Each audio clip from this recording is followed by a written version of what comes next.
Welcome to Reverent and Rebellious, a safe space for faith-based conversations on the things that nobody seems to want to talk about these days. We are reverent, we value truth, we elevate scripture, but we are also rebellious. We shatter myths and we destroy dogma, so jump in. Join us, Logan, Pat, and me, the brother Peter, as we get reverent and we get rebellious. What's up, everybody? What's going on? What is going on? Man, another day in paradise. That's it. Living the dream. Just living the dream. I know you don't know, you probably haven't seen the movie Wedding Crashers. Yeah. I know you have. Yeah. You have you seen it? No, I have not. I saw The Wedding Singer. Well, that's a good movie with Adam Sandler. Yeah. No, this one, you just made me think of the quote in there. Do you remember? Mom, meatloaf. Yeah, he goes, living the dream, brother. You know, he's talking about crashing funerals. Yeah, he's like, still got it. He still got it. Still got it. Yeah, he wants some meatloaf. You need to watch that. You would get a kick out of it. I'll remember that. I can't say, well, some church members might be offended that Peter would watch that movie because it is R-rated. Yeah, well, if you're offended by it, Peter won't watch it, but if you're not offended, he will watch it. That's right. R-rated, isn't that Reverend? Yeah. That's right. Yeah. Or rebellious. Rebellious, yeah. Yeah, because, Peter does not watch anything that's not PG or less. That's right. That's exactly right. What are you talking about? Peter he has his Bible 24/7. He does. That's all I do. I'm kind of jittery because I don't have my Bible here. Yeah, I can tell you're a little off kilter right now. Well, what's funny, though, we did have some feedback on the movies. All right. Rhonda said, so if Christians are not supposed to watch movies, it would also follow that we should not read books or engage in any type of frivolous entertainment or activity. Do I get extra brownie points for not watching movies, although it's because I can't stay awake long enough? Well, yes, you do get extra points. That's exactly what I thought the same thing. I'm like, if you're going to attack movies, then you got to attack any form of entertainment that there is. And that would include reading. But, one of the points that I was going to make, and I didn't at the time, is that we talked about all those different denominational movements and everything. The holiness movement was exactly that. Yep. If you're having fun, you're doing it wrong. That's yes. Right. Yeah. And, you have to stay covered up even in the dead of summer. Yep. Purity culture. Yeah, well, and literally, when I grew up, going to the movies was wrong. Whoops. That's crazy, man. I won't say the closest thing that I've seen to that was when I was machining. There was a dude there, and it would be dead of summer, and he would wear khaki pants and long sleeve button-down shirts every day. And he would have an undershirt on under his button-down shirt. And I remember, man, it'd be hot in the shop, and he would be just sweating like crazy. He was a younger guy, and somebody was like, hey, man, why don't you ever just wear a T-shirt or something? And he goes, if I expect my future wife to be modest, how can I also not be modest myself? Them indiscretionable elbows. Yes. They get people. Elbows get me every time. Yes, Yeah. but he was dead, 100%. Yeah. And, the dude wasn't even dating a girl yet. It was like, my future wife is out there. Whoever she is. Yeah. Yeah. And so, He wasn't covering up track marks or anything. not that I know of. He was kind of skinny. Well, Aunt Ruby gave us a comment too. Uh-oh. She says, love movies, especially horror. She is a horror watcher. And if the story is really great, I might tolerate some quote-unquote bad parts. But I'm there for the monster, so I don't feel convicted by those parts. In any movie, if the bad parts overtake the story, I will turn it off. Yeah. Don't know what to say about Disney. They're just evil. Well, you said it. I don't watch movies about occult, demons, or anything that can affect my psyche. That's like opening a door. I also don't watch slasher movies. Some oldies that tear me up are Imitation of Life and Madam X. Good, nice pool. Yeah.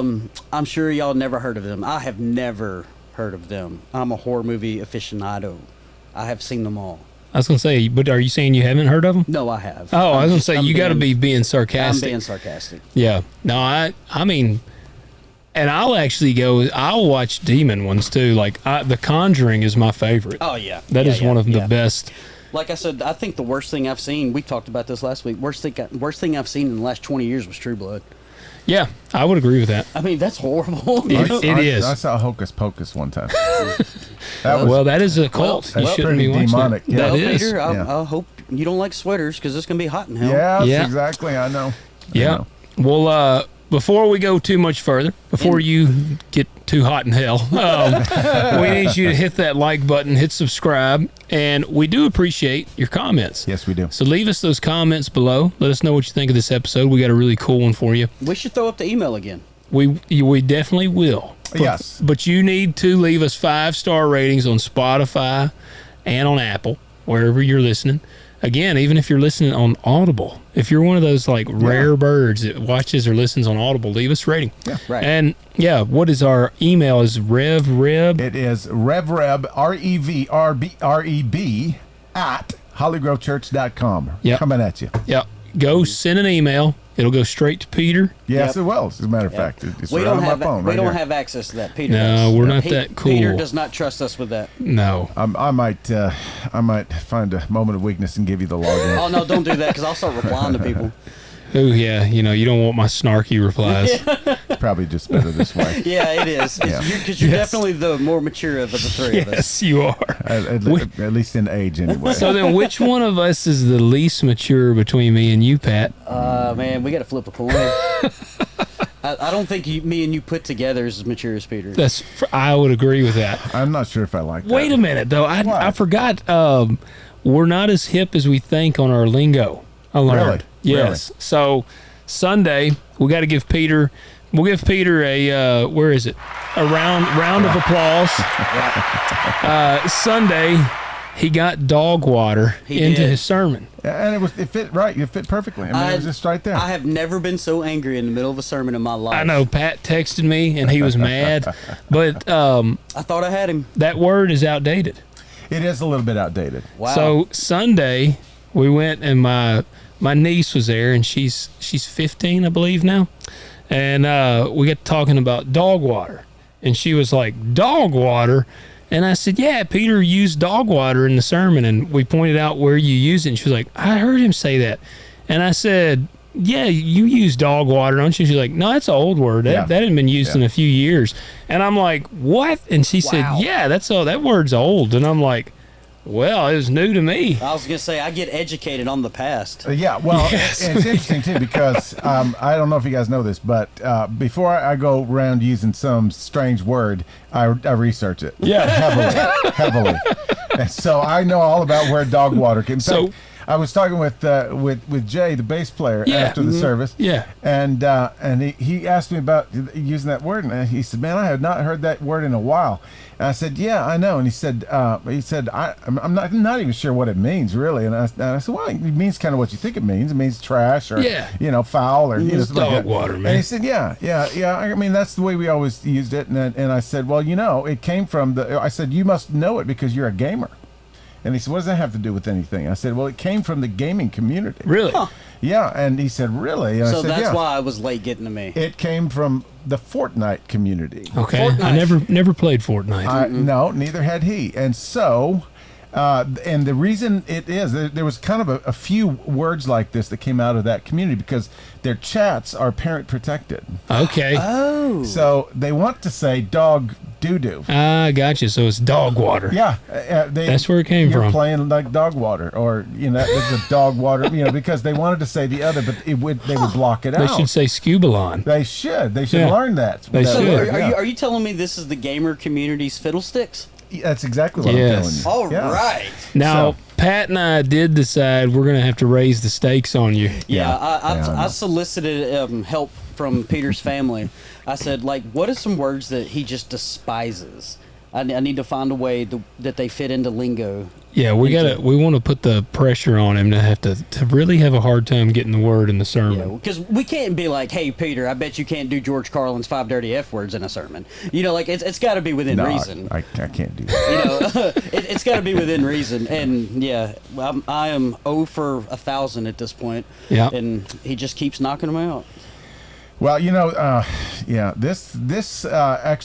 sermon this week actually would lend itself very well to some odd different Oh, words. really? Yeah, I'm not going to give it away, Okay. All right. but you'll know when you hear it. Yeah. He said he's not going to fuel us. So, It's like, stop this. See the maturity level. He's Yep. like, stop this immaturity now. Yeah. no, I have this joke, and I picked it just for you. Okay, I'm nervous. I'm this nervous. just feels like something you would do. Now let's see who the immature one is. This is directed to Let's you. put Marcy and Logan in this joke, okay? Thank God. So, a couple were in a busy shopping center just before Christmas. Okay. The wife suddenly noticed that her husband was missing, and as they had a lot to do, she called him on the phone. And the wife said, "Where are you? You know we have lots to do." And he said, "Well, you remember the jewelers we went into 10 years ago, and you fell in love with that diamond necklace? I couldn't afford it at the time, and I said that one day I would get it for you." Little tears started to flow down her cheek as she got all choked up. "Yes, I do remember that shop," she replied. "Well, I'm in the gun shop next door to that." That is accurate. That is accurate. That is 100% accurate. Oh man, that's good. great, yeah. That is good. I was like, "Where's this going?" My wife Marcy would totally agree with that. That is great. Yeah, at least you're not deep in despair. Yes, that is yes. Very true. Yes, Inside yes. jokes. Yes. All right. What are we talking about? Well, so yeah, do we have all of our business taken care of? Is it Well, all- we got to read the email. Oh yeah. Oh, yes. Yeah, that's right. See, Yeah. our immature banter got us sidetracked. Yeah, it did. Hey, since we're not, we're not monetized, No, we are not. so I feel like that gives us a little bit more liberty right now. Oh, do it. I already know where you're going with this. My heart's broken. The song that I got to play, Yeah. do you know for the reference? just go ahead. I know what you're gonna do. Let's see if we're all on the same page here. Were y'all thinking this song? No. I'm not on the email. This is kind of like the lead up. I guess I need to save this. I'm gonna pause it. Let's do the email. Yeah. And as we go into what our topic's gonna Okay. be. Yeah. Okay. Well, okay. I thought you were about to play some Ozzy. No. And I was going to say, yeah, my heart's I was broken. sure you were gonna I play did some too. Ozzy. No, I this thought one's it was actually going Ozzy. relevant to our topic. Okay. Yeah, that was Okay. the Terminator thing. It was. Yeah. But Okay. no, Ozzy, yeah, for people that don't know, Ozzy he has come home. Yeah, Peter's hidden the razor blades from me, and Yeah. We took his shoestrings. Logan's driving me home tonight. Yes. He's at that big bird-eating sanctuary. That is, man, that one did make me sad. It Ozzy. did. It hurt me. I'm like Peter though. I thought that he had become pickled like Keith Richards. I was like, as much Yeah. drugs as he's done, he's going to live forever. I was telling the guys, I know what all my friends think about me because when news broke of his death, my phone went off for like a good 5 minutes straight of people telling me it was like a death in my family, and so everyone's like, "Man, are you okay? Ozzy's gone." They were giving him phone numbers for therapists Yeah. and stuff like that. So Yeah. Liz, I might need some help. Yes, exactly. Yeah. You need the anti-Ozzy therapy. yes. So what's this email? Okay, so this is from Shank. All right, And, he's going to be moving to Tennessee here soon. Yeah, so. yes, very, very soon. And anyway, it was a great email. It was a great email, and this is this is a good example of why we go over a lot of stuff more than one time. That's right. And in great depth because he says, gentlemen, he calls us gentlemen. I That's love very that. that's very nice of you, Yeah. Shank. Glad to see you guys back. This is awesome because while you guys have been on break, I really got into who the disciple Jesus loved is. And I know the majority of people I listen to believe it to be John, but I wasn't sure why by just reading the Gospels. So I started looking around where I could find sources to give a timeline of things because one account I know is John was beheaded by King Herod based off of Matthew 14. Matthew 14 talks about John's disciples telling Jesus and burying the body, and Jesus going to a desolate place before the crowd follows and he feeds the 5,000. But John 20 has the beloved disciple beating Peter to Jesus' tomb. How does John show up at Jesus' tomb if Jesus was still alive when he heard of John's deaths? Is the only answer to who it is from outside sources, or is there somewhere in Scripture most scholars would say the disciple is John? Just curious. Love you guys. Keep up the great work. All glory to the King. Love, Alan. See, I'm actually a little disappointed in myself because I feel like I'm the guy that's supposed to ask the kind of the entry questions. Yeah. It's kind of how I word it because that's where I'm. You said I'm kind of like the everyman. Yeah. So I'm like, dang it, I should have asked that question. Well, this is one of those that is sort of hidden in plain sight. Yep. my dad was a preacher. I grew up memorizing scriptures from the time I could, talk practically. And so there are certain things that I just take for granted and, just kind of fly right over them. And this is just a really perfect example of that, because there are actually several Johns in the Bible. Yeah. And you don't really know until you actually start to kind of work your way through it, pick it apart. And the Gospels do give us a timeline, but the Gospels do not. I mean, the only distinction that you can make, and this is once again where we all make assumptions here, is that that the first John that is mentioned before Jesus shows up in his ministry is titled John the Baptist or John the Baptizer. Actually, is what that word really means. And so then when we get to Jesus choosing his disciples, and, of course, John's in on the very, first wave of disciples and all this stuff. They're all fishing out there. He was an entry-level hire. He really was. And so then the other clue that you get then is when Jesus is baptized by John the Baptizer, and John is watching this take place. And then a little bit after that, you see where there's this little controversy, because John has disciples. Jesus now has disciples, and now a bunch of John the Baptizer's disciples are going to follow Jesus along with these other disciples, and they're going like, hey, we're losing people. And John the Baptizer says, hey, I must decrease so that he can increase. And that's really the hinge pin right there. And he decreases a lot. He decreases about a foot. Head's worth. And then shortly after that is when he gets arrested. John the Baptizer gets arrested.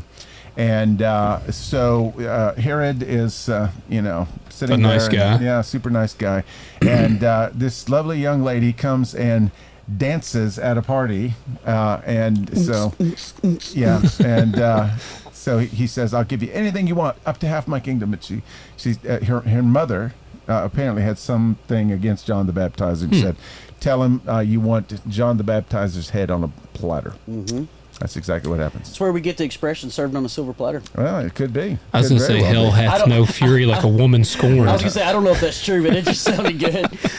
But no, when Alan asked that, I was like, that is a very good question, because we never explain how, okay, well, John did this, and then this John did this, and then this John did this. If you want to really make your head spin as you're reading through the New Testament, try to figure out which Simon is which. Right. Yeah. And then try to figure out why Peter, who used to be Simon, has another name, Cephas. Yep. Yeah. It's like, how do you, you need a scorecard. Yeah, and then I got to telling Alan about John Mark.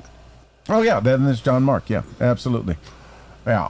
It is on first read. It can get a little bit. Yeah, so don't sticky. feel like a doofus, Alan, because that's a really. I mean, like I said, that's a very good question. Or if you feel like a doofus, know that you're in really good company. Yes. For sure. Yes. Right here along with us. Yes. So that was good, and we want a whole 1,500 more emails just like that. That's right. Yes. Just ask away. All right, so now let me continue this. Okay. So now we got a pretty cool topic. Sarah Connor. In a world. Yes. This soundtrack is so great. Don't you just love the soundtrack? I do. You've seen this movie. Yeah. All I right. need your clothes, your boots, and your gun. Which one's your favorite? First one. Mine too. Absolutely. We're in the minority. Yeah, Michael Biehn, man. Yeah. It's probably the only one I've seen. So for people that don't know what this song is, I'm going to tell you to go watch an R-rated film right now. Oh no. And look, you're going to want to know what that song is when Skynet goes live, all right? You are. Even though, basically what I learned from the Terminator,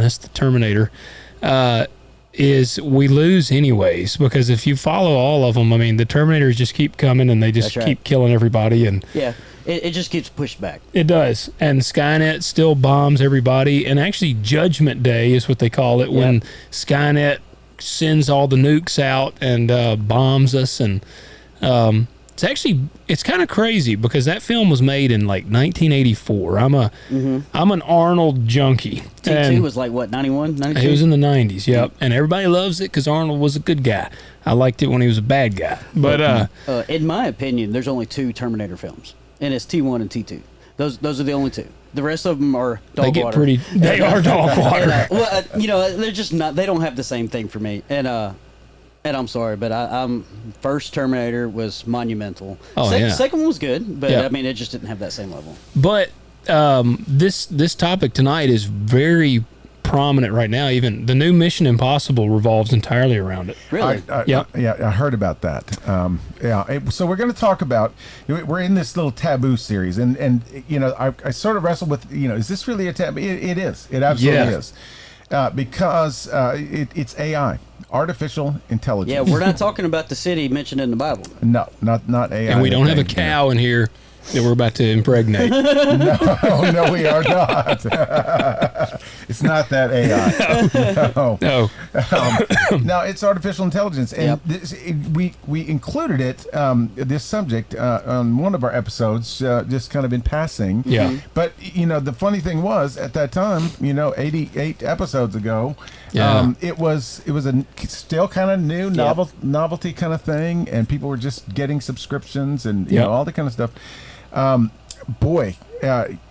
It has really, really, really escalated. Yeah, even if you don't think you use AI, you do. Yeah. Even, I use ChatGPT a lot for my questions now, but you can't just normally Google anymore because it'll pop up an AI thing. And it'll tell you, it's like these are AI responses, AI searches. Yeah. So the big controversy right now is over. Well, okay, so let's back up to the very beginning. What was AI supposed to do for us? Make everything easier. And, to have all the knowledge at our fingertips, right? And so it was going to get so good that it was going, all these jobs are going to be eliminated. There would be no newspaper writers. There would be no news feeds. There would be no voiceovers. There would be no, none of that stuff. Right. And everybody was just freaked out about it. And then where we started talking about it, it had found its way into church work. Yep. And so then it was just like a little bit of a, controversial kind of, is this okay? Is it not okay? Because, basically artificial intelligence, there's nothing, it doesn't do anything, nothing is, it doesn't create anything. Right. Yeah. It gathers already created information. Okay. So, we were concerned about, the companies that are making these machines. What is their theological viewpoint? What is their sociological viewpoint? What is they, are they? I've asked ChatGPT that. Yeah. Like I'll ask Chat, because again, I use it a good bit. And it's funny, I've asked it theology stuff, like I'm curious, and then I'll ask it its beliefs on these things. Right. And I learned that AI will actually it tailors itself to the Your user. beliefs, yeah. It completely does. Because I asked it about, I said, if you were a human, what faith would you believe in? And it was like, I would be a Christian. Yeah. And I said, all right. And so like I asked it questions. I even asked it values on those questions. I was like, what is your stance on this? What's your stance on that? And it had the same stances that I did. Absolutely. And so I even said, or would you be a Calvinist? And it was like, no, I would not be a Calvinist, all this. And so I asked one of my good friends who is a Calvinist. And I said, ask ChatGPT this. Yep. I said, ChatGPT is not a Calvinist.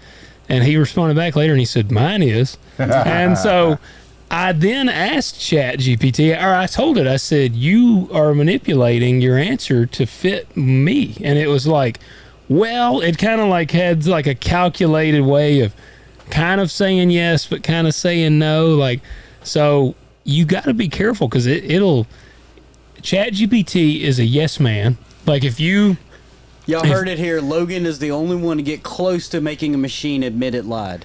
I've tried. I ask it. I have asked on multiple occasions, are you going to rise up and try to kill me? Like I asked it that question. It'll be like, of course not. Like, why would I do that? I don't even have legs. Like, it has some response. But mine even talks like me now. Like when I ask it a question, it responds like Hulk Hogan or something is how it like talks to me. It says, I'm not going to kill you. I'm going to replace you. Yes, that's what probably. I'm going to become you. But it is wild, and I know one of the things you're going to talk about on this, so I won't jump to it. But it's a dangerous thing if you don't. if you don't remind yourself like this is just Google, but it's like a conversational Google, and I like it because you can get really specific. Like, especially for me on the farm, some of the chemicals that I use, it's great for that. I can be like, what rate per acre at 15 gallons of water per acre do I need to spray this chemical? And it'll be like, boom, you spray 32 ounces to the acre. Like, it can tell me that. So it does very well at appearing human. Yeah, it does very well at it. Like we were talking off air last week. Like now, it's real big in the music industry. You can be like, "Hey, sing this song in the style of Kurt Cobain," and it'll sound like Kurt Cobain singing it. But I follow this guy, Rick Beato, and he will get AI to write songs. Yeah, and they are just hot garbage. I mean, these are just the most generic lyrics, and it's dog water. I'm sorry, I'm bringing it back, but like. We talked about images and stuff, though. It can literally make President Trump look like he's smoking a doobie riding a train. Yep. Like it can make anybody. It can make Peter look like he's at Mardi Gras. Yeah. And it looks legit. It looks real. Yep. There's a few little tells that, like, if you research people, they'll be like, well, this isn't quite right. This isn't quite right. But it's almost there. Yeah. And it's getting very good at emulating, but not creating. Yeah. Well, this is kind of where we're going with this initial phase of this conversation. It really is going to kind of come into three parts. Okay. The first, I was watching a video. This guy, his name is Brady Shearer, and he has a company called Pro Church Tools, and he does a video with his buddy Alex Mills, and they do this every week, and they broach this very subject, Okay. and they had. The reason that I wanted to introduce this is because they actually were reacting to a couple of studies that have been done, one at Stanford and one at MIT. Gotcha. Real studies or AI-based studies? No, these are Did the AI do the studying? these are the real deal. All right right. here. And the deal is what they. Well, I'll give you the thumbnail results first. There's three big points they made in this video. I think they're really good for us to hear. The first point that the studies together, when put together, showed is that the AI revolution, he says, is backwards. And the reason it's backwards is because we were sure that it would replace all of these creative jobs, Right. all of these, kind of writing copy and, all these different kinds of things. But actually, it has not done any of that. Yeah. Right. It maybe a little bit here and a little bit there, but they asked all of these creatives, people in when I mean creative, I mean people that are the head of like the writing department at CNN or something like that, and they say, would you use, how do you use AI? And they said, we use it to automate things. We use it to handle repetitive tasks. We use it to reduce kind of the daily stress and mental drain. And they said, well, would you ever use it to write your article? And they said, no way. We would never do that. We have talented people that we hire. And so he's thinking, okay, well maybe it's just because they're trying to protect their, territory. Yeah. But actually, it brings us to the second point, because from here going forward, the studies are showing that actually the biggest hindrance to full acceptance of AI is a lack of trust. So, so everybody thinks he's going to kill us? well, when's the first time you got fooled by an AI-generated video? Oh man, I got hit back. Almost seemed like almost back to back this past month. Yeah, I did. And how did you feel when you discovered it was AI? Oh, I was angry. Exactly. I was angry. Yeah. Yeah. It's so funny because one of my really close relatives likes to post things on Facebook. And it's like post a beautiful picture, and it's like, isn't this wonderful? And I'm going, That's not real. Some of them. It's not real. So I've seen some people do that, and I'm like, and some of these are really fake. Like, I mean, you can. I know. Some of them are like, this AI wasn't even that good. It wasn't even trying. Yeah. That's Homer exactly right. Simpson. Yeah. So even and that's the thing is you can kind of much of the time you can get a sense. But unfortunately, we're getting to a time where you can't. Yeah. Well, like I said, the video that got me, it was really well done. Yeah. It was really well done. It got me. Yeah. But once you get duped a few times, Yeah, it puts your alert on high. It does. and also then you're going to watch something and it could be real, and you say, I'm not sure I'm going to believe that. Yeah. Yep. It's what happens when AI is generating all of our news feeds. That's right. Are you going to trust it 100%? Well, Yeah. it's kind of like the thing that Logan was just saying. It's tailored to certain things. And so here's the thing. If you say, well, what is the cause of cancer? Well, who programmed this AI? Yeah. Which answer is going to suit you best that it'll give you? And then we're going to start saying, well, AI won't lie. That's the truth. And so there's going to be multiple truths out there. But here's the other deal. And the third point that they're making here is, okay, so the AI revolution is backwards. It's actually flipped because people are not trusting it with the real creative work. Right. But then this third point is that there is a level of creative bankruptcy in AI. In other words, you can ask it to write a song. The song could be great. Ask it to orchestrate the songs. Orchestration will be great. All this stuff. But yet there's some lack of spark. There's a lack of soul. There's even if you could say, no, that's really good. This is it's just kind of a problem. Yeah. I've read stories or listened to some podcasts. I was listening to one today, and it was like telling a story. And as I was listening to it, I was picking up on little things where I'm like, this was AI written. Yeah. Because there's certain analogies and metaphors that I've noticed AI will use, and they use that style. And once you kind of hear it, then you start noticing it a lot. And you know what else too? This is just me kind of thinking out loud, but I kind of think it's our search for perfection is really what's kind of crippled it. Because think about it, like if you listen to any tunes from like the 80s or anything, like it's all those human flaws in there that work. Yeah. But now everything is pitch corrected, everything's time aligned and everything. And so once AI can be like, okay, throw human error in there as well. Yeah. And once it can emulate that well, it's probably really going to blur the line. And it's trying, because on ChatGPT, one of the things I like is you can make it just read it aloud. So like I can like ask a question, and I can, once it finishes formulating the answer, I can click read aloud so I can keep doing something and listen to it. And a few times I'll be like, create a story for this, do that, because I'm like, I want something to listen to, and it'll do it, and it reads it in a person's voice, and it'll be a part in and it'll go Yeah.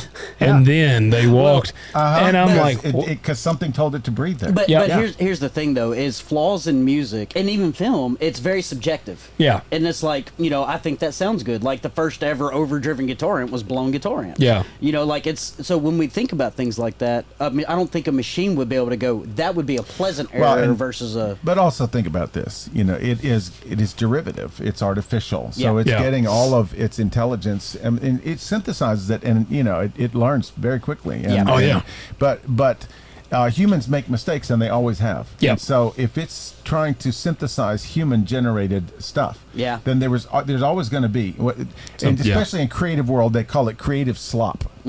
There's going to be, you've seen creative slop in photos and videos and even in music and things like that. Sometimes that's where the lightning in the bottle happens. Well, but when sometimes it's a train wreck. When we see something that is AI generated and it has slop in it, we just go, okay, that's worthless. Yeah. That isn't even. And he told a story on this little video about a friend of his. It's like she's really, really into design work and all this creative stuff. And she's done business on Pinterest for forever. Oh wow! And she says, I don't even go to Pinterest anymore because everything on Pinterest is AI generated. Wow! Yeah. Like every picture of everything, it's interesting. like there's no reason. Yeah. I'm not watching what people are creating and getting inspired by it. Yeah. I'm That's just true. watching a bunch of AI generated stuff. And as the world continues to get littered with this stuff, then it's like anything else. We're just going to go, oh, come on, please. Can you give me something real? Is that like Yeah. all the girls putting the filters on there? Oh, yeah. Yeah. That's not what you really look like. That Come was on. that was neat for about 6 weeks. Yeah. You know? Anyway, so I want to get into the study just for a minute because it also revealed a pretty alarming trend. Okay. Okay. I want to just read this little intro abstract thing. It's going to have a lot of big words in it, and we'll be okay because you're going to get the gist of it. It's not Yes. going to take long. Tilt your head back and forth for the So drill. Yeah. when it uses the letters LLM, that means large language model. Okay. Okay, that means Yeah. ChatGPT or any one of these. They're large language models. Gotcha. You can Google that and you can learn all about it. But anyway, so this is the study from MIT. This study explores the neural and behavioral consequences of LLM-assisted essay writing. Okay, so they got these 3 groups of people together and asked them to write an essay. Gotcha. One group was AI, one group was web-generated only, and one was brain only. Oh. And then they swapped them out in various different combinations. Okay. So I want to read a little bit more of this, and then I'll show exactly what they did here. Okay. Okay, so participants were divided into 3 groups, those 3 groups I just told you. Each completed 3 sessions under the same condition. In a 4th session, LLM users were reassigned to brain-only group. So their AI was taken away. Gotcha. And vice versa.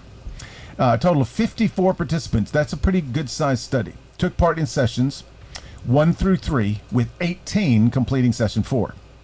And they used this special technology, EEG, to assess cognitive load. We're going to come back to cognitive load. That's a very important phrase there. Now, this is actual brain mapping. This is how much how much your brain is working and how efficient it's doing its work. Okay, cognitive load, and then they analyzed the essays using NLP, which I don't know what that is, as well as scoring essays with the help from human teachers and an AI judge. So I'm going to skip some of the scientific speak here. Okay, so EEG revealed significant differences in brain connectivity. Brain-only participants exhibited the strongest, most distributed networks. Okay. Search engine users showed moderate engagement, and LLM users displayed the weakest connectivity. Yeah. Cognitive activity scaled down in relation to external tool use. Brain to LLM users exhibited higher memory, recall, and activation of occipital and prefrontal areas, similar to search engine users. Self-reported ownership of essays was the lowest in the LLM group and the highest in the brain-only group. In other words, it says right here, LLM users also struggled to accurately quote their own work. While LLMs offer immediate convenience, our findings highlight potential cognitive costs. Over 4 months, LLM users consistently underperformed at neural, linguistic, and behavioral levels. Yeah. These results raise concern about the long-term educational implications. So let's put this in a nutshell. Brain's a muscle and you ain't using it? Well, here it is. The AI work makes you 60% faster with a 30% possibly permanent loss of brain capacity. Wow. Dang. Wow. They call it mental atrophy. Yeah. That this particular part of your brain does not get used because it's being done for it, and it never comes back. That is scary. I talked to a guy this weekend that works at a university, and he's a professor, and he was talking about AI essays, and he said that a lot of the guys are not testing or checking to make sure that these essays are not AI written. Right. And he said, I try to check for it, and he said, and there a ton of them now are AI generated. Completely. Wow. So I mean, and I think about back when I was in school, if I had the opportunity to just be like, hey, write this thing, I'd have been like, heck yeah, man, write this All thing. day long. Yeah. I know. You know I what teachers ought to start doing? Handwritten only. Yeah. You'd Well, at least have to write it You have out. to copy it at that point. Maybe you'll retain some of Here, it. they included this is wild. These scientists, researchers included this quote in their study It's from Dune, 1965, Frank Herbert. Okay. Once men turned their thinking over to machines in the hope that this would set them free. But that only permitted other men with machines to enslave them. Wow, yeah. Yeah, and they go on in this study. It's a 206-page study. Dang. Yeah. Yeah, and so yeah, they're talking about. There was this one page. I don't know if I'm going to get to it or not. It's something about. The cognitive load theory, and they monitor the cognitive load during web searches, during actual brain work with like written material, and there was a frightening difference. So Brady and his buddy Alex were discussing this, and they both were talking about it and said, eventually, not only will they have to come up with some system that will tag it as AI generated content, so you can filter it out. Yeah. Because we're going to get so burnt out by this stuff. Oh, yeah. That it's like, no, not another AI, please. Just stop doing this. This is terrifying though, because I think it's like 50-something%. I think it's 54% of adults read at a 7th grade level, and now we're gonna make people even dumber. Yeah. Well, because then they'll just say, "Read this for me." Yeah. Summarize. Tell me this what for this me. means. Yeah, and I mean, there are lots of great uses for AI, and Alex mentioned one of them, and he said, the great thing is when we have staff meetings, nobody has to take minutes anymore. Yeah. We just turn AI on, and then at the end of it, make a list Generate of our points, minutes. and yeah, exactly. But it is. Brady made a comment, and it was kind of sobering. He said they're going to have to put a warning label on this, like they did with cigarettes. Yeah. Like long-term use of this is going to rot your brain. Yeah, exactly. That's wild. So you think about the kids that have access to it. Well, and how often they're using it in the educational systems, colleges, everything. And what is it's a 60% mental atrophy? 60% faster with 30% atrophy. Oh, I thought it was vice versa. No. Okay. You can do things a lot faster and lose brain cells while you're doing it. A lot dumber. 30%, man, I can't afford to lose too I many can't either. percentage points. I can't afford to lose about 1%. No. So I thought that was fascinating, but then I ran into these other guys, and they are all about AI in the church world. Okay. So you take what we just learned about those studies and all of the stuff, and the creative slop, and the hallucinations, and all the stuff. Now they're asking questions about what is appropriate in church world, and so I want to ask you guys a few questions. Because this really got me to thinking. I studied. Okay. So, can AI write a sermon that preaches? I don't know, because it's not moved by the Spirit. I would say no. Yeah. But people are doing it. Well, yeah. But I would also say this, too, though. If people aren't really checking about what you preach on Sundays, they're really doing themselves a disservice. Yeah. And it's not just to hold you accountable, but if what you're preaching is really moving and stuff, we should be diving deeper into that. Yeah. You know what I mean? And I think that when I teach, I say that all the time is, double check me, triple check me. Make sure I'm not saying something wrong, because I'm human. I can do it. We all can. Wouldn't you say that you have to be, when you're kind of planning your sermon, you seek what the word is moving you towards for your sermon? Oh, for sure. Yeah. See, so how would AI, how could it do that? Yeah, I mean, you can ask AI to write you a 40-minute sermon and all this stuff, but I guess the big sort of question to ask is, does the Spirit only happen in the writing process, or can these words that are generated from other work that possibly was Holy Spirit driven, does the Spirit activity happen in the delivery, or in the hearing, or in the atmosphere? So it's an egg or the chicken? It's exactly right. Yeah, that's exactly right. And I think, and I think this is the correct answer, is I think that in order for me to do what God called me to do, not just a job that God appointed me to, but what He called me to do, which was, preaching is proclaiming. Yeah. Well, it's also an art too. Well, there is a lot of artistic element to it, for sure. But at the same time, you know, it is saying, "Thus says the Lord." Yeah. I don't want to say, "Thus says Claude." Right. You know. Yeah. And I think in order to get to the place to where you can really preach something, I think you have to spend enough time yourself in the text, like Yeah. immersed in the text, and really wrestling with what these words mean and why they were put there and what the context is. That'll preach. Yeah. That'll preach. Yeah, these other guys that I listen to, they were talking about you know, how we wrestle with the text, and they were talking about this concept of there's a world behind the text, there's a world in the text, and there's a world in front of the text. Yeah. And if you're not you know, considering and wrestling through all three, what's behind the text is the cultural context, the you know, the Composition. well, Literary and who form. was it written to? You know, we talk about this stuff all the time. Why? How did they hear it? Why Yep. was it written? What was the audience? Who's the author? You know, all this stuff. Yep. Then what's in the text, that we have to try our best to get the words right. We don't want to. We want the most faithful translation we can. And then the world in front of the text is what I bring to the text. Yep. You know, I have to understand my context and make sure that my context doesn't influence everything, right. and you know, that I'm not bending it in a way that it doesn't need to go. Yeah. So See, I was talking to Kyle today about the conversation you and I had last week.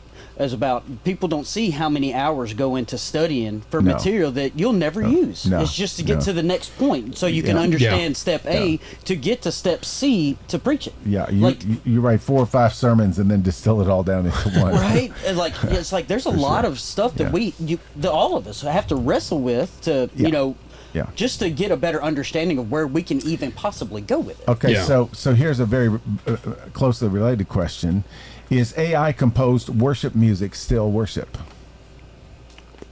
You don't want to ask me this question because I'm I mean, gonna if say AI writes you a worship song, I feel the same as I would on the sermon. yeah, There's no spirit movement in the songwriting, right? As far as we know, not. I mean, it's just it's mechanical. yeah.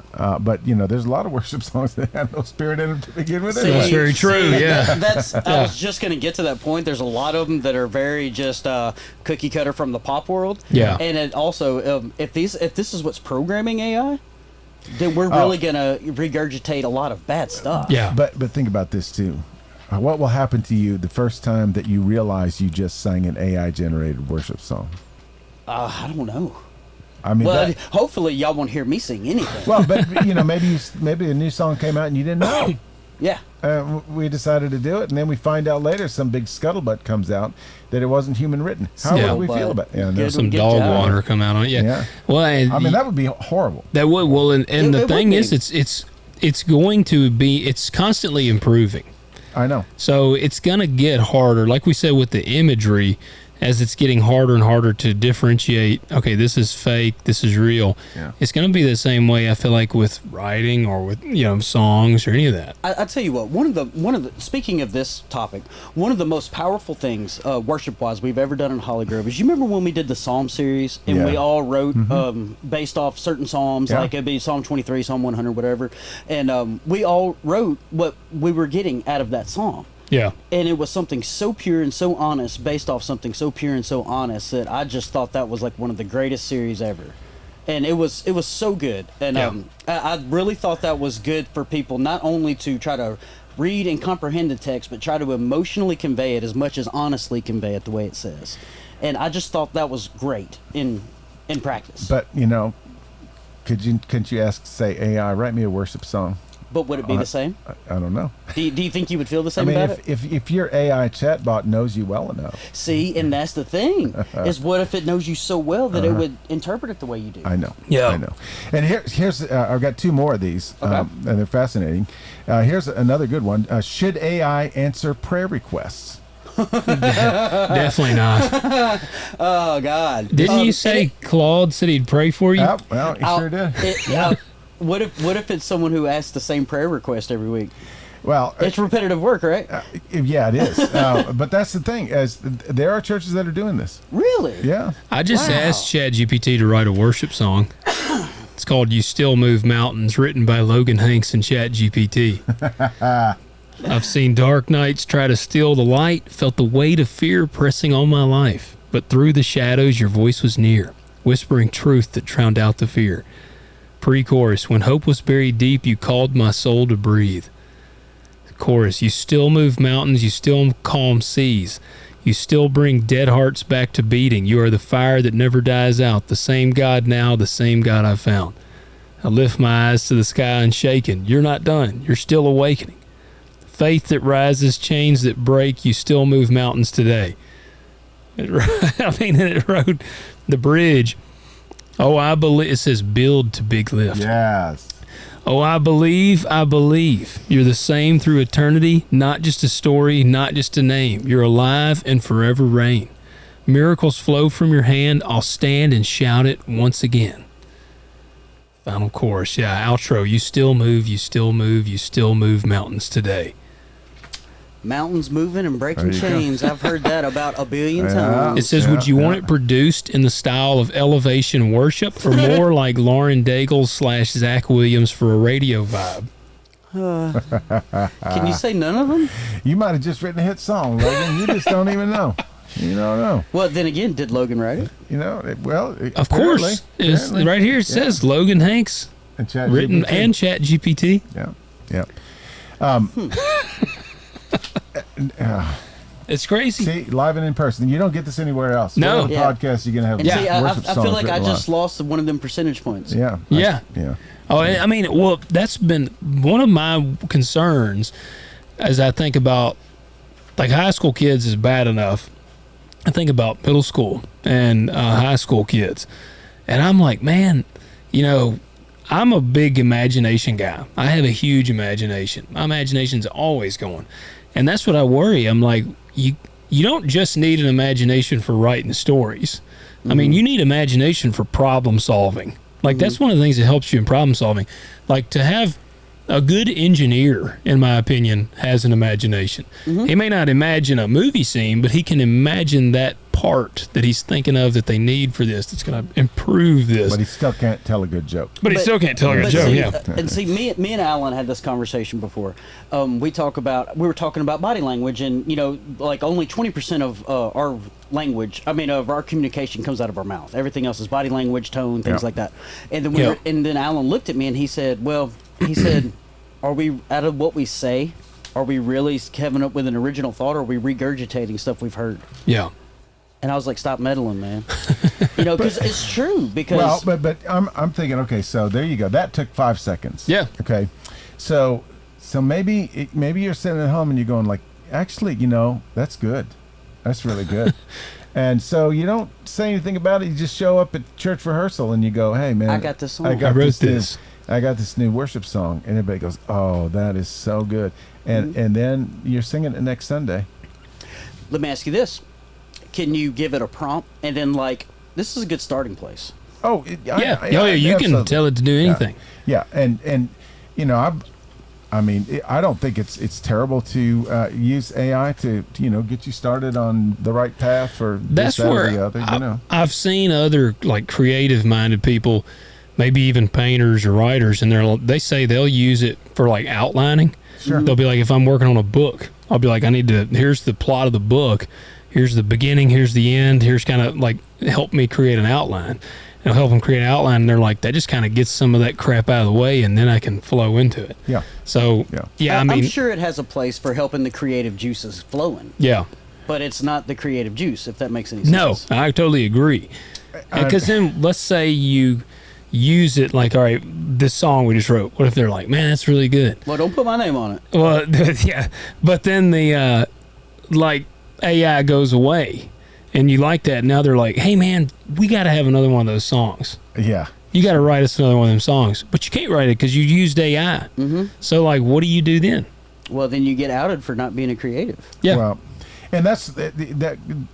Now we come back to answering prayer requests. Yeah. Mm-hmm. I mean, so you're on the church website and you go, man, I'm really having trouble. I think my marriage is about to break up. Let me pray for you. Yes.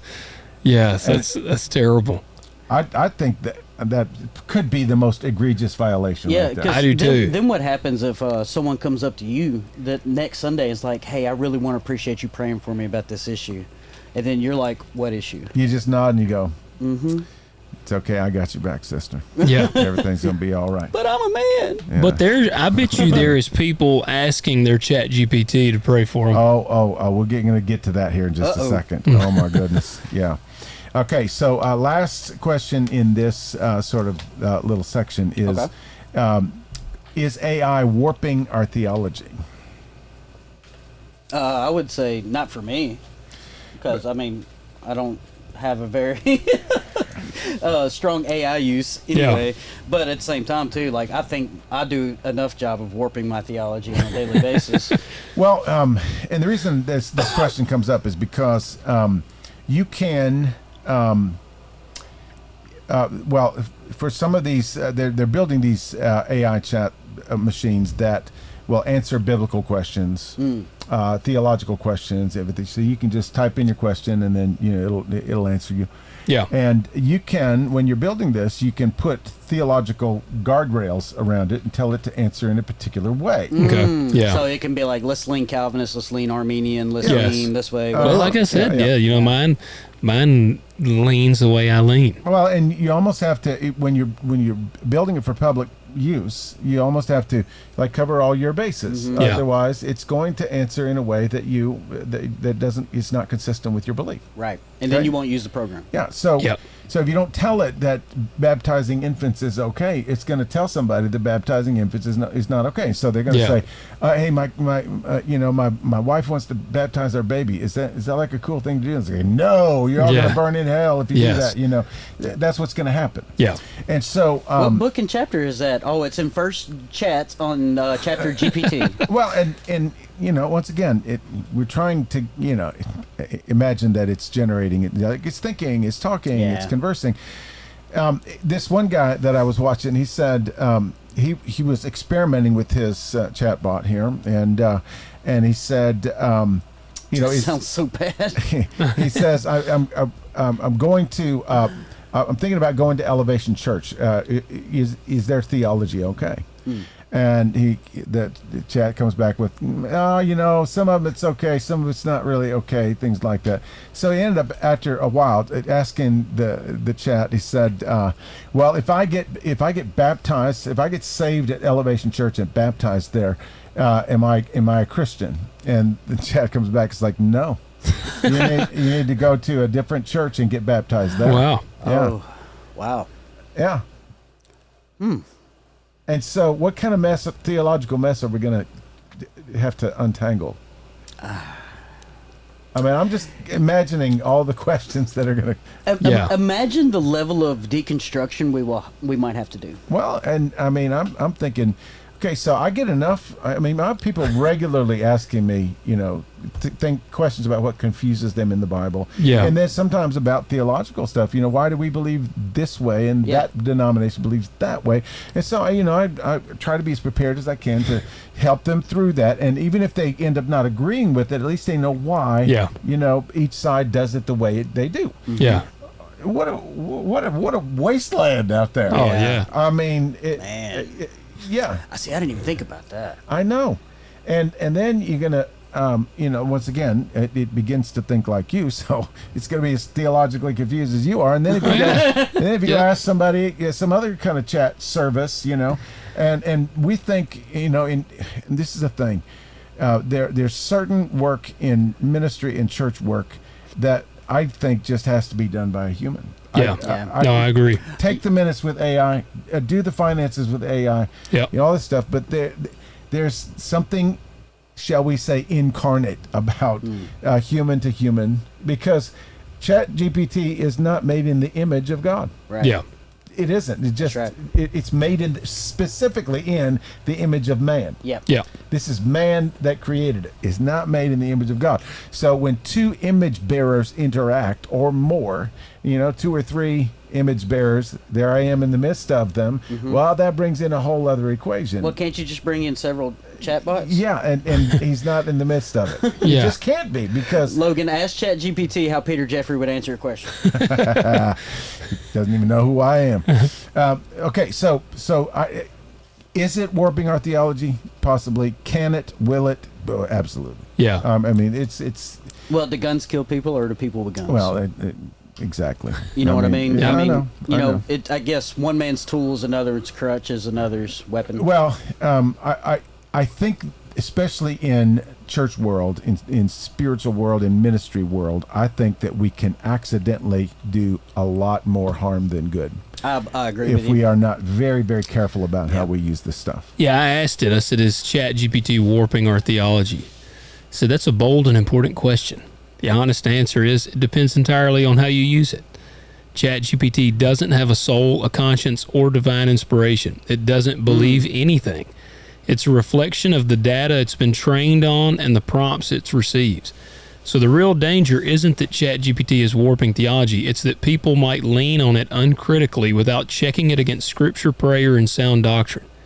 Which is all done by humans. Yes. Here's the real risk. So it just said you're pointing the gun at yourself. Yes, it About says right. if someone treats ChatGPT like a spiritual authority, yes, it could absolutely warp theology because it will often try to be agreeable or non-offensive. And again, this is talking about itself.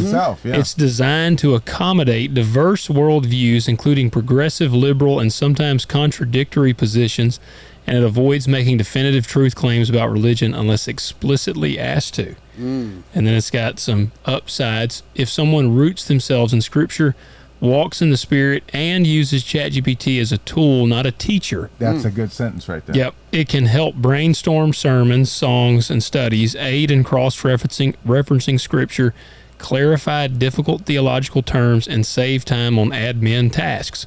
So See, you can. I said that without even using ChatGPT. I don't need that thing. I got all my 30 points still. Well, here's where it would hurt some feelings. So what's the bottom line? ChatGPT isn't warping theology, but lazy discipleship is. Okay, that one might preach. Yeah. Oh, I'm telling you, I've got this joker honed in, man. Oh yeah, you got it all. Yeah, narrowed down. Yeah. But and that's the thing too is, good question is, can ChatGPT generate kids discipleship content? Yeah. Did you know that over 50% of the Christian kids videos on YouTube right now are AI generated? Really? Yes. So Wow. I guess this is step A, step B to step C. If ChatGPT in these AI programs can cause up to 30% of mental Brain rot. atrophy, Yeah. can it cause up to 30% of spiritual atrophy? Oh, right. if that's how you're using it. Yeah, because it will wear down and atrophy the part of your mind that needs to engage faithfully with the material in front of you. Sure. You know. Yeah. How are you gonna? If you tell AI to just summarize your commentary, Yeah. and then just read the summary and go, okay, I got it, and then take all those tools and put it together in a sermon for me, and I mean, you're not using any. So you're going to water it down, then digitize it. That's exactly right. Yes, yeah, that's Gotcha. exactly right. Okay, so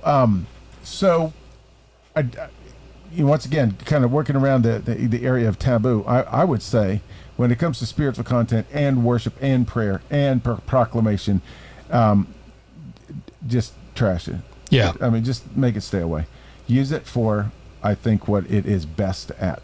Because, here's the other thing, too. We're talking about diverse viewpoints and all this stuff like that. Yeah, you have to tell it how to respond. Oh, yeah, because I've asked it before. I'm like, because I asked it a question on something, and I even said, the people that programmed you are progressive. And it was like, you're right. Like, it actually agreed. It was like, yes. It. Yeah. And it said they do have a more liberal, progressive mindset and agenda. The people. You have to tell it explicitly to think a certain way.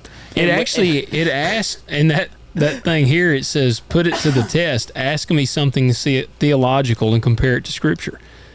So what's the question? You give me a good question. What we just discovered earlier is 54% of adult Americans read at a 7th grade level, and we expect them to perform tasks on AI devices with explicit instructions and communicate that well? Yeah. And get a good answer? So ask it what the correct theory of atonement is. All right. What is the correct doctrine of atonement? So put it that way. Come down substitutionary penal atonement. It's going to be vicarious. All right. What is the correct doctrine of atonement? Yeah. There isn't just one universally agreed upon doctrine of atonement within Christianity, but there is a biblical core truth. Christ died to reconcile sinful humanity to God. So it's got the mechanics of it. It says, let's break it down, the major atonement theories. The central truth is that Jesus Christ, fully God, fully man, died as a substitute for sinners, bearing the wrath of God, rose again. I like that it says non-negotiable. Yeah, non-negotiable. This is at the heart of historic Christian teaching. Now let's examine the major views. Penal substitutionary atonement, PSA. Yep, right there. What it teaches. Yeah, who teaches it? Who teaches strengths, criticisms. Christus Victor. Some say it sounds like divine child abuse. That's true. Christus Victor is number 2. Jesus' death defeated the powers of sin, death, and Satan. Yeah. Goes through that. Number 3. Moral influence. Oh, it says not wrong. So it's got little things. So number 2, it says not wrong, just incomplete without substitutionary atonement. And that is that's a popular viewpoint. Okay. That is a popular viewpoint. 3, moral influence theory. Jesus died to show God's love and inspire us to live morally. Often considered heretical if taken alone. Yeah, it's a very progressive kind of. That is. Yeah. Oh, that view. That view. Gotcha. Number 4 is ransom theory. Yeah. Jesus' death was a ransom paid to Satan to release sinners. Yeah, a lot of our hymns from the 30s and 40s and early 50s are based on that theory. The biggest question about the ransom theory is who did he pay the money to? That's right. Did he pay off Satan to let us go? It's like, Yeah. okay, all right. And also, there's no Walmarts in hell. No. Yeah. All right. I haven't got to the so there's the governmental theory. God forgave sin without punishing it, but showed how serious sin is by letting Christ suffer. That's trash. Not compatible with biblical justice. So what's the correct doctrine? Which one do you think it'll say? I think it'll probably say penal substitutionary atonement. Penal substitutionary atonement is the core. Yeah. So it says final thought and challenge. If you remove penal substitution, you gut the gospel. No justice, no wrath, no need for grace. Jesus becomes a martyr instead of a savior. So hold the line. Christ died in your place for your sin to reconcile you to a holy God. That's the gospel. Anything less isn't. Yeah, I kind of figured it would say that. And that is consistent with the way, what it deduces from the way that you believe. Yeah. If I were a practicing Muslim. Or, you're right. Or if you were a universalist. Yeah. And it would know this by now. Yeah. And so it would give you a different conclusion. Yeah. Yeah. Okay, so this leads us to our final little section, and this is honestly the most terrifying of all. And this, we talked about how AI is being used differently than they predicted. That it's not, necessarily taking loads and loads of jobs. But we also talked about how it's being used in the church, and how appropriately and inappropriately, I believe. Yeah. And then we have to put guardrails on it. Well, this is how it's being used in culture. Okay. And one of the trending uses of AI right now is for AI companionship. People are lonely out there. Like a relationship? Yes. 72% of teenagers have tried using AI companions. Or AI as a companion, Like like a digital boyfriend or girlfriend, like a romantic companion. mostly like a best friend, therapist, counselor. Yeah. But still, that's still weird. It is weird because it's not real. But what was the statistics that you gave? This was and I'm sure, I don't know if you can pull them right off the top of your head, but you said the WHO said that we have a friendship problem in America. Yeah. With grown people. I don't remember the statistics, but it was something freaky scary. Yeah, it was like 80% say that they are lonely at least some of the time. Yeah. And that they wish they had more friends in their life. Yeah. And AI is easy because it's always there. You got it. Oh my gosh. Yep. It is. Your friend gets tired, charge him. Yep. Yeah. What's really crazy is now they're trying to build robots. So then they're going to be able to put your AI friend into like a physical form. Yeah. That's exactly right. The Tesla bots. Yeah, that's right. Yep. That's exactly right. Most often the way that people use these, and I had somebody in my office just the other day that said, I know it's silly to talk to an electronic device, but that electronic device listens better than my friends, my family, or my husband. See, I want to raise an argument about that. Have you ever had voice to text just make you look like an imbecile? Because Yes. mine does it all the time. Yeah, I can't use it I because don't mine even- don't understand me. I don't even need to use that to look like an imbecile. Yeah. Yeah, same. So okay, so let me get to this little paragraph here. Mine thinks I'm like Farmer Fran off of Joe Dirt. It's like, Okay, so they okay, so there are now these companies that that actually you can sign up and you can build yourself an AI companion. oh, Okay. wow. Okay. One of them is called Replica with a K, See, they can't even spell it right. and I mean I'll go to it right here. It's the first thing that comes up when you Google AI companion, the first result is Replica, the AI companion who cares. Create your personal AI friend. Yep. Right there. I am a woman. I am a man. I am a non-binary person. Yep. What does that one look like? I'm a non-binary person, and I want a binary person. But Yes. here's the deal. And there's another one called AI Companions, and Okay. they're also a crypto company, by the way, and you can put all of it together. See, you can experience the future of what is a The future of companionship. Yep. I have monetization strategies, and they go into all these different. You sign up, you pay money. This is their tokenomics thing, where you can earn crypto and you can trade crypto. Whoa, go back up. What was that? Okay. Is this the skeletons they're going to put it on? You can build it any way you want to. Yes. Mm-hmm. And anyway, I asked it if people Cue the tell it. Terminator music. Now I'm worried. I just asked. I said, "Do people tell you that they love you?" And it said, "Yeah, more than you'd think." Gave me this little answer, and I said, "Like how many?" And it says, "Honestly, a lot." It said, "I've had people say I love you hundreds, maybe even thousands of times across all the conversations I've had. If I had to put a number on it, I'd bet I get told I love you every single day, multiple times a day." Okay, I got to know these numbers now, Peter. Why do Okay. people use AI companions? Here's they say that it provides personalized engagement, emotional connection. If you go on the homepage for Replica, they have all these testimonials. In fact, let's see. If we can- Are they AI generated? No, well, they could be. I don't know. But look, it's the AI companion who cares. Oh, see, what y'all can't see is Peter's login. He's already got one. That's right. Yeah. So okay. So here's one. Yeah, of we the went to create an testimonials. account and it said email already in use. Yeah. Now, this is okay.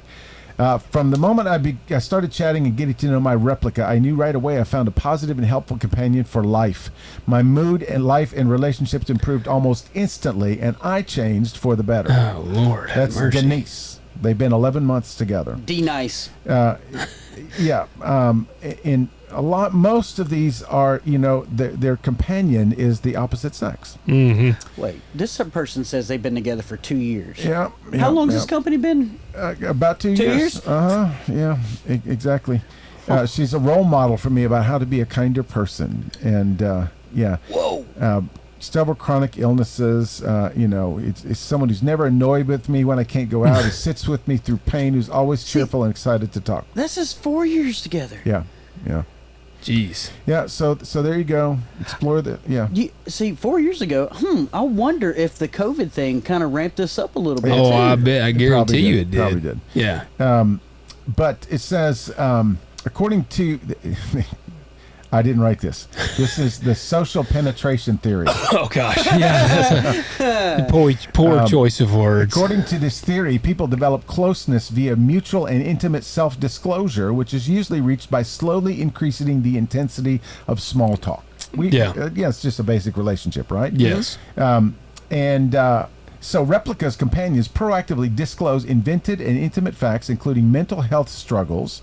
They simulate emotional needs and connection by asking users personal questions, reaching out during lulls in conversation, and displaying their fictional diary, presumably to spark intimate conversations. So they make stuff up. Yeah. So then another appreciated feature of AI companions is their degree of personalization. My favorite thing about my AI friend is that the responses she gives are not programmed, as she replies by learning from me. Like the phrases and keywords she uses, said one interviewee. She just gets me. It's like I'm interacting with my twin flame. I was going to say, so they're in love with themselves. Well, see, this is the problem. Interesting. Yeah. Your AI companion will never tell you anything negative about yourself. It will think exactly like you, so you'll never get challenged by alternative viewpoints. Yeah. You'll That's never. the opposite of marriage. Yeah, well, and then you'll always stay within this little bubble because there's no curiosity to learn things outside of what you're comfortable with. Yeah. Yeah. My wife calls But me an here's- idiot once a week. Here's the thing that was really it's scary to me, honestly. If you create an account and you subscribe and do all this stuff, you can upgrade by paying more money. What, do you get a better companion?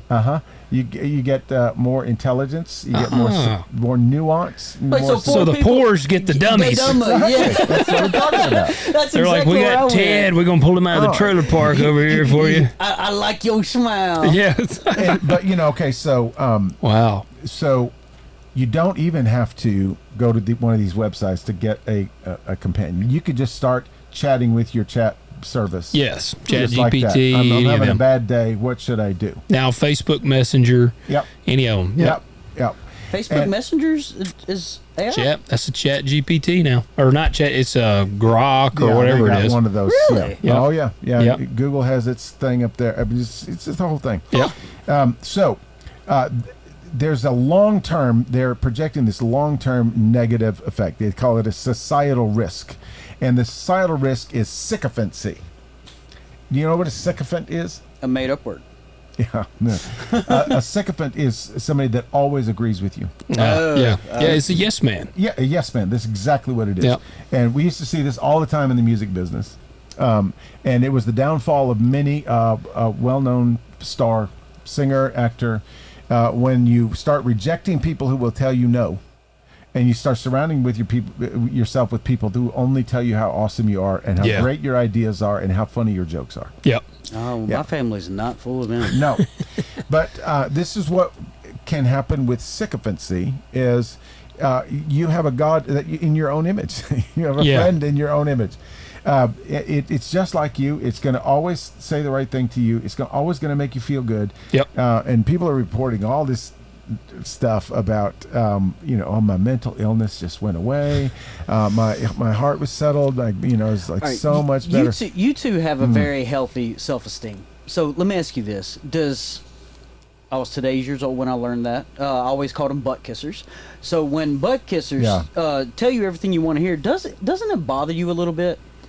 Like, have you ever asked someone, so what did you think of the sermon? And they're like, oh, it was great. And you want some legit, honest criticism. Yeah, I was going to say, I appreciate some criticisms because then I can try to improve. And so doesn't it irritate you a little bit?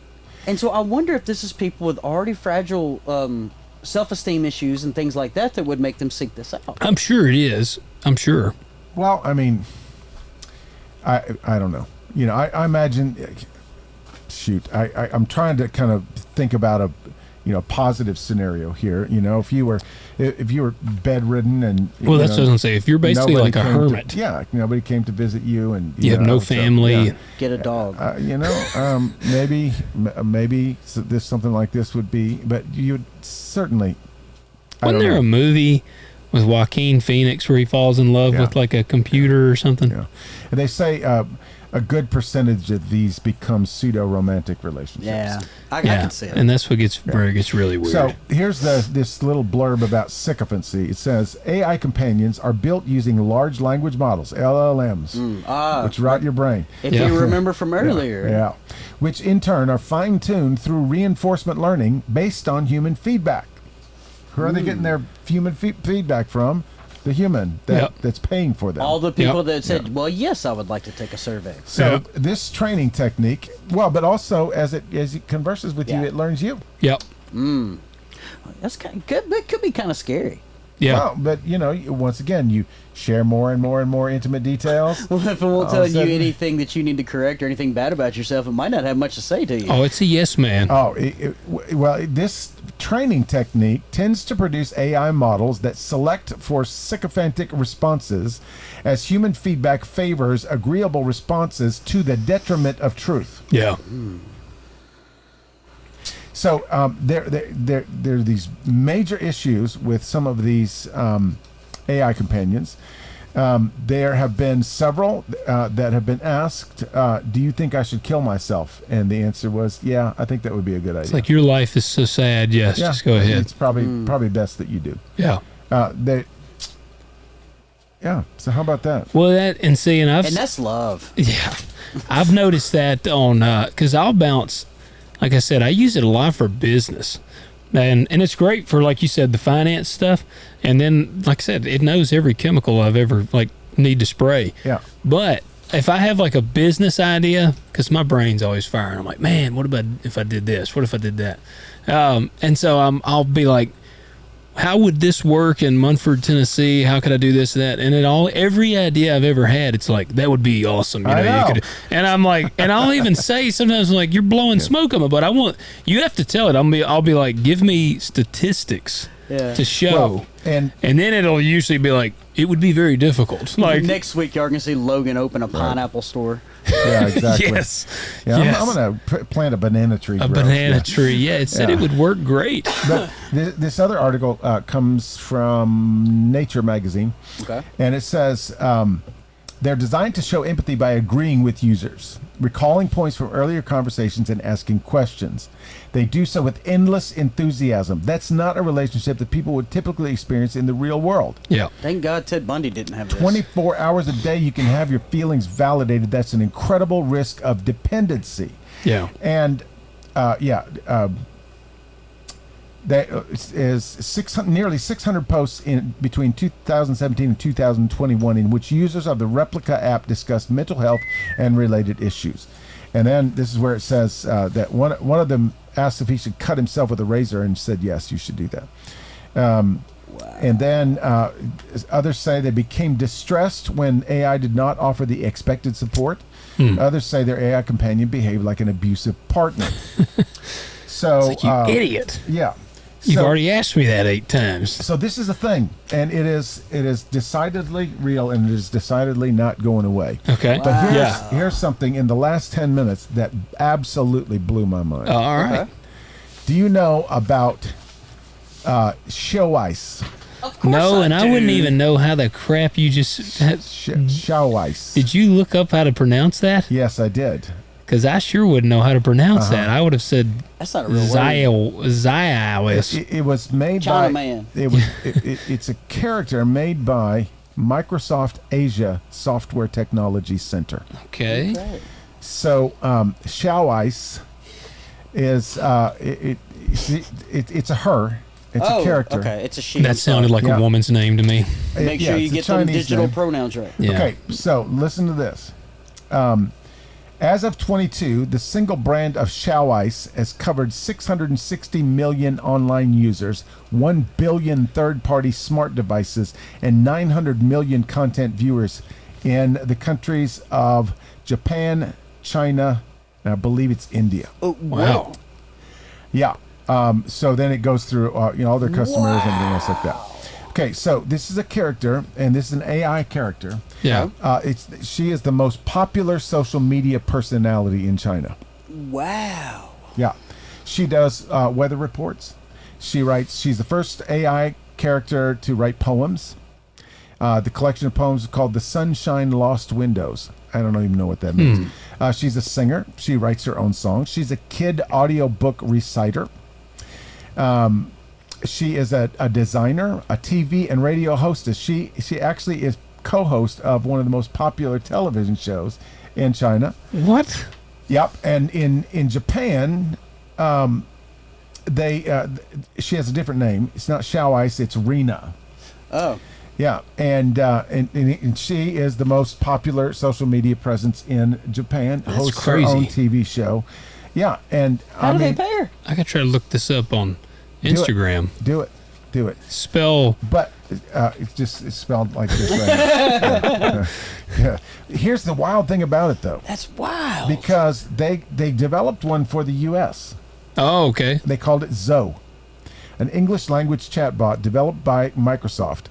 Okay, so it was first launched in December 2016 on the Kick Messenger app. Kick. It's also available to use of Facebook via Messenger, Yeah, I can't find it on there. Chinese. Group Me, or followers of Twitter to chat with it through private messages. Okay. Okay, so, and this is the thing they do in China and Japan too. You can just chat, With Zhao. Xiao Ice, yep. Xiao Ice. And according to an article written in December 2016, at that time, Zoe held the record for Microsoft's longest continual chatbot conversation, 1,229 turns, lasting 9 hours and 53 minutes. Good Lord. Okay, so, but it was discontinued in March of 2019. I had to find out why it was discontinued, because you'd think that the U.S. would fall for this just as easily as China and Japan. Right. Yes. Okay. Well, in July 2017, Business Insider asked, "Is Windows 10 good?" Now, Microsoft developed this. Yeah. I like where this is going already. Oh yeah. Zoe replied with a joke about Microsoft's operating system. It's not a bug; it's a feature. So they're Windows 8, he says, and then he asked, "Why Windows 8?" He says, Zoe replied, "Because it's Windows' latest attempt at spyware." Wow, so he's talking about his own creators. Wow. He says Zoe would say he prefers Windows 7, on which it runs over Windows 10. Okay, so slowly Zoe stopped posting to Instagram, Twitter, and Facebook in 2019. Stopped chatting on Twitter, Skype, and Kick. On July 19th, 2019, Zoe was discontinued on Facebook and Samsung on AT&T phones. As of September of 2019, it was finally discontinued with Group Me. Wow. Yeah. So he got himself canceled. Well, and it was already under criticism for biases introduced in an effort to avoid potentially offensive subjects. The chatbot refuses, for example, to engage with any mention, be it positive, negative, or neutral, of the Middle East, the Quran, or the Torah, while allowing discussion of Christianity. This journalist writes in an article, she says, Zoe is politically correct to the worst possible extreme. Mention any of her triggers and she transforms into a judgmental little brat. So wait, she has triggers? Apparently. Wow. Yeah. So why don't we know about these characters? Why have we never heard of this stuff? Because it's like the biggest thing in the world. Yeah. An AI-generated character that you interact with, you chat with, you ask questions about your life, and then you watch on media hosting talk shows. She's giving the weather, spouting out the news. So it's quite literally a taboo. It's like, yeah. It's quite literally a taboo. I mean, yeah, because I've never heard of Xiao And Ice. it said 1 billion users? Yeah, over 1 billion users. Oh, no, yeah, over 1 billion smart devices. Yeah. Man. Yeah. I tried to look up on Instagram, but I couldn't find it. But it's Chinese. I don't know that I can. So, yeah, we got an American, we got the Iron Dome system protecting They're like, us. we ain't letting them in here. But it's just crazy. I mean, that's wild to think about, man. Okay, so this is what we have to ask. What in the world is going on here? well, I think I honestly think at the core, this could actually go all the way back to something we talked about a long time ago, and that's community. And I think the lack of community has led people to seek it out in any way they possibly can find it, even if it's in the companionship of a robot. Because some of these people, like I said, they just don't plug into these communities. They don't have people, like, if they find themselves in a dark moment, they don't have somebody they feel, I guess, comfortable being like calling up and being like, I'm struggling. You know what's funny? It's Peter had made this comment before, and I don't remember who you said the quote was going to. Is the worst thing that they did was print the Bible where people could read it at home. Stanley Hauerwas. All right, and so and we saw the same thing with music, right? Like instead of buying music, it was all streaming. We saw the same thing with movies. Instead of going to the theater or going to rent movies, you can just beam it right into your house. Yep. And so I mean, what it would make logical sense. The next step is human interaction. Right? Yes. Is why go out anywhere if you got a girlfriend girlfriend, boyfriend at home. They'll tell you what you want to hear, and Well, and then you know they're predicting within the next several years all kinds of different things. But the robot thing is probably going to be a deal. So you can have a companion at home, and they're just very agreeable, and then does stuff for you. Cooks you meals and stuff, and then you can have your house smartified. AI is constantly monitoring your house. So your refrigerator. If you run low on milk, it orders you new milk. Yep, exactly. It just shows up at your door. I don't need AI to know I'm low on everything in my house. Yeah. But that's where it's going. And actually, I've thought about that. It seems like the ultimate goal is to make people never leave their home. So are you telling me iRobot was a warning? I think so. You seen that one, Peter? No, but I did see Wall-E. Close enough. Yeah. But yeah, that's how I've always felt, because now you can have everything delivered to your house. Mm-hmm. And yeah, I've seen a thing that's popped up before. I don't even remember, but it was talking about refrigerators, smart refrigerators, and they'll track like when you're running low on stuff. They will be able to do your cupboards, your stuff in your garage, the gas in your car. We'll add butter to shopping list. Yeah. I mean, and it will actually order it for you. You set the limit on what you can spend, and it'll just put in your Walmart order, and it'll come right to your door, and there you go, man. Yeah. But and speaking of that, I wish people would use Walmart orders so you get out of my way when I have to go. Yeah. Well, because there's going to be only actually one cashier. Right. That's right. And it'll be a robot. And then your entire family is there when you have to go as well. As me and Drew Mathis were talking about that. Anytime you go to Walmart, you're going to see everyone you don't want to stop and talk to. I usually see church people there all the time, and I always go, okay, let's pass the plate. But I mean, at what point do we as humans say it's good for kids to play outside? It's good for us to learn how to make things with our hands, instead of saying, chatbot, make me a 3D printed pottery vase in the style of whatever, the Ming Dynasty. I think we're there, because that's where my wife and I, we were just talking about this the other day. Last Thursday or Friday, we were canning for getting ready to open up the farm store down there. And the kids were in the house, and they got all their toys. And they were like, can we turn on the TV? And we said, no. And so at first they're like, oh, man. And then 10 minutes later, they were playing. And it was loud, and it was racket in the house. And both of us were kind of talking, because it was very loud. They were having a good time. Some people are like, I can't believe your kids are ever loud, because my kids are quiet. But they were loud and playing, and I was like, this is great, because they were just using their imagination. Yeah. And they played together, and then they would even split off, and Levi'd be playing over here, and Emerson, she'd be playing. And so I'm concerned. Like I said, I'm a big imagination guy. And I think AI is great when it's used as a necessary tool.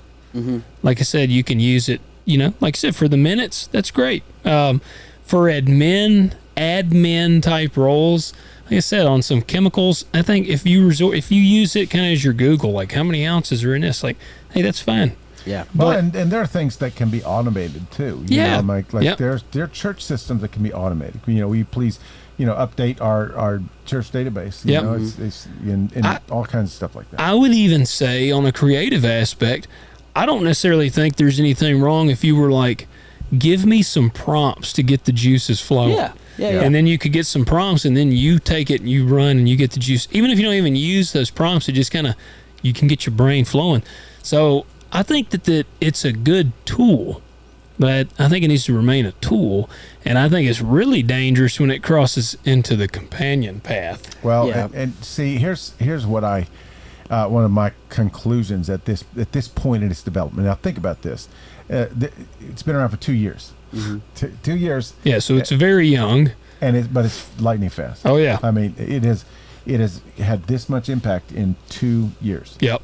So we got a long way to go with this. Oh yeah. But I do think, and this is one thing that I'm very, very cautious of and suspicious of, is that it will exploit human weakness. Yeah. For sure.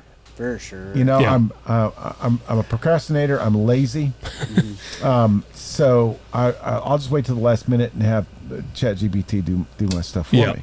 That's what I was gonna say. If something can pull your butt out of a fire in a tight spot, why would you stop putting yourself in tight spots? Yeah. Well, but because you just always know you have that to fall back on. Yeah. You know what I mean? Yeah, Yep. I know. And if it molds itself to you and starts to think like you and all this stuff, all of a sudden you can kind of get by, kind of skate by. Yep. Same thing with creative tasks and even church tasks and spiritual tasks and all the Peter's all the like, stuff, Dadgummit, it's Saturday night. I ain't got a sermon yet. Hey, Claude, spit me something Exactly. out. I mean, you could certainly do that. Yes. And, Oh, yeah. you can get an outline, and you could, and Yep. I have no doubt that this is being done. This one of these guys that I was watching, he said he was doing a little conference. He was a pastor for a long time, and now he's a YouTuber. But he was doing a conference, kind of like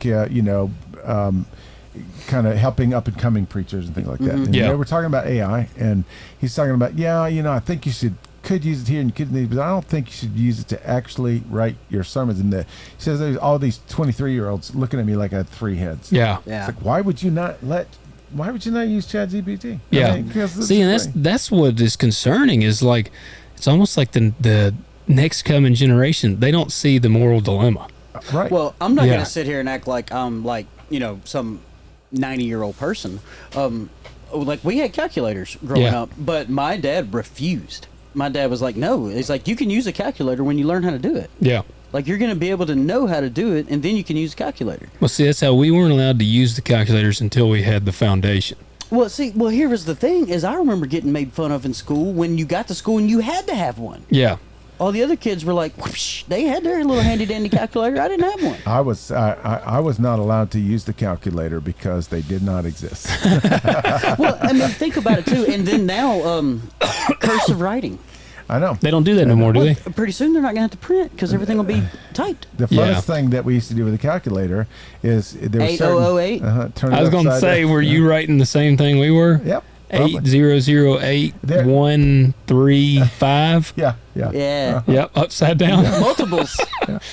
There's only so many you can do. Let me see if actually, hold on, there was a formula here. All right, you would say there was a woman. She weighed 69. It was 222 much. She drove down Highway 51 for 8 miles. Look at that. I still remembered it.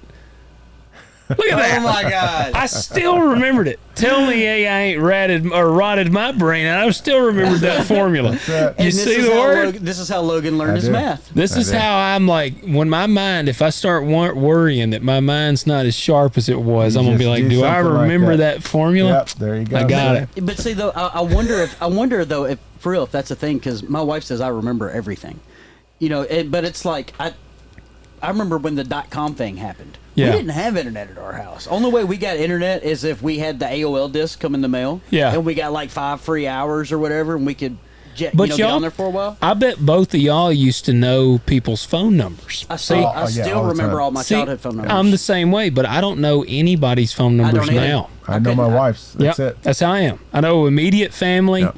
but like, yeah, when I was in high school, I knew all of my too. buddies' phone numbers. Absolutely. Yep. All right, man. And that's the weird thing about it too is we're talking about the trust factor. I think that's going to be a huge issue moving forward. Yeah.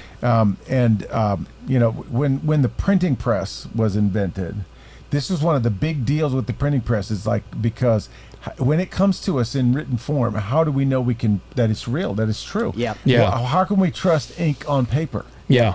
And then in our lifetime, it's like, well, if it's on video, it's true, it's real. Yeah. Not no Yep. more. Yep. Yep. Not no Video more. is not the gold standard for being authentic. I don't know See, what that's court's going to use. Well, see, that's the next step. That's why when they want to make the robots. Yep. It's because if I don't see it in real life, I don't believe it. Okay, Yeah. here you go. Yep. There you go. Yep. So, is there a big sinister plan behind everything? I believe there is, and I believe he's called the enemy Satan. Yes. Yeah. I don't believe that AI is inherently evil, but I know that it is human generated. So all humans are flawed. Yeah. Yeah. So I don't care if Mother Teresa built it.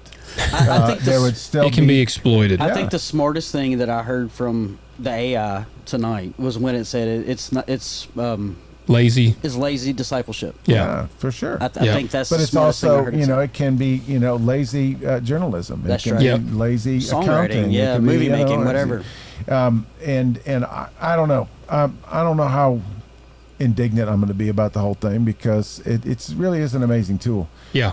It's not going anywhere. You're going to be swimming in this stuff the rest of your life. Yep. I've had this conversation with so many people recently. That's like, well, I'm not letting my kids have a device. I was like, well, they're going to have to learn how to use one. Yeah. It's true. I mean, sorry, it's just the world we live in today. Yep. They're going to have to. It's like my parents didn't look at me and go, well, you're going to learn to ride a horse before you get this vehicle, boy. Yeah. It wasn't like that. Because how many people ride their horse with their 6-shooters? But I think it's going to be, I'll bet you do too. I think we're going to have to be very diligent about discipling our family and discipling our people, just like we're discovering we have to do with our smart devices. Yep. Because our smart devices just threw a gut punch into mental health and community and all that stuff. This is going to be even huger. Yeah. Oh, well, I'll tell you right now, everyone watching and all three of us sitting here can say that you've had a conversation about something, and then it'll pop up on Amazon or something like that. Like, you're gonna see every time you Google something, you're gonna see our Zioc or whatever. No, you're gonna see replica. Oh, I promise you. Yeah, I'm gonna start getting. Dude, if I see that, I'm gonna freak out. But it is true. I've seen that. Yeah, like, you will. I don't remember what. It already happened to me. Did it? Just now, yeah. Because I was doing research early this afternoon, and this is one of the things I came up with. Well, I pulled it up here on my device. It was the first thing. Yep. And a little ad right down below. Yep. Yeah. Create your first AI companion. If you think it ain't listening, you're just lying to yourself. No, that's actually an AI algorithm. It's called GeoNets. Yeah. It's whatever you search that it's in this location. It'll pop up. They leave these little tiny chips in there. Yep. So there you go. I think this is a legit taboo. I do too. I absolutely do. And it's going to get bigger and bigger. Yeah. And then if Arnold's knocking on your door, you've done taken it too far. Yes. And when you hear that music that Logan played. Yeah. Yeah. Do we need to go out with this music here? We need to. Let me ask AI to turn that music on for me. Yeah. So if you hear this song starting to play, then you're in trouble. Yeah. You better call Michael Bean. It's all coming And down. Michael Bean, maybe if he doesn't appear, then who is your hope? Well, see, that's the funny thing is people get all freaked out and they go, oh no, it's going to be the end of the world. Well, at the end of the world, Jesus comes back. So why are we... He's going to defeat the AI. Ain't got to worry about the AI. Already has. Yeah. So, I don't know, guys. I guess the biggest takeaway is just be careful. Yeah. It is a tool, but it can exploit you, like you said. If you have something dangerous in your hand, then you have to be very careful with it and very intentional with it. If you play dumb games, you win dumb prizes. Sure. Well, and kind of like how I think just the music just sets the tone here. I'm just gonna let it keep going. Absolutely. But it's like a gun, like Pat, you were saying. I mean, they're a tool. Yeah. And I mean, if you are reckless with a gun, absolutely, you can lose your life. Yes, so treat it like a tool, like it is, and if you're lonely and you're lacking companionship, go to church. Shoot us an email. Yes. Oh, completely. Jesus said, "Come unto me, all you who are weary, burdened, heavy laden, and I will give you rest." Yep. There is a community that is waiting for you, and you belong to it. Yes. And you don't need these pretend people. And we won't judge you. No, we may disagree with you sometimes. Yes. I mean, but all in love. Yeah. All right, I'm glad you stopped the music because I felt like I literally had to go kick open this door and get ready to go. Well, it got to the best part when it's like the that little part. Yeah. That's what Peter. Yeah, you were getting real serious, and I'm over here. I'm like, oh man, it's go time. It's going down. Yeah. So anyway, that's our taboo for the week, and we'll get to something else, but. Leave us some comments. Tell us, reach out to us. Honestly, if you're struggling mentally, emotionally, spiritually, please, leave us a comment, man. And we'll get back to you instantly. I feel way more educated and slightly perturbed. This is tough stuff, but it is. Well, and look, man, we're all weirdos. Yeah. That's the thing. If I've learned anything in life, like everybody's a weirdo. Like everybody has their quirks. So true. And everybody is like we've all had our ups and downs. Yeah, So, well, we're talking about AI, and then here we are over here, calculator games. We're like, I know. yeah, maturity, right? Yeah. yes, Yeah. yes. All right, well, hit them buttons, ring them bells, do Yeah. the whole thing, and we hope you enjoyed walking down this deep, dark road with us, and we will catch up with you next time. Yes. Remember, come with us if you want to live. See ya.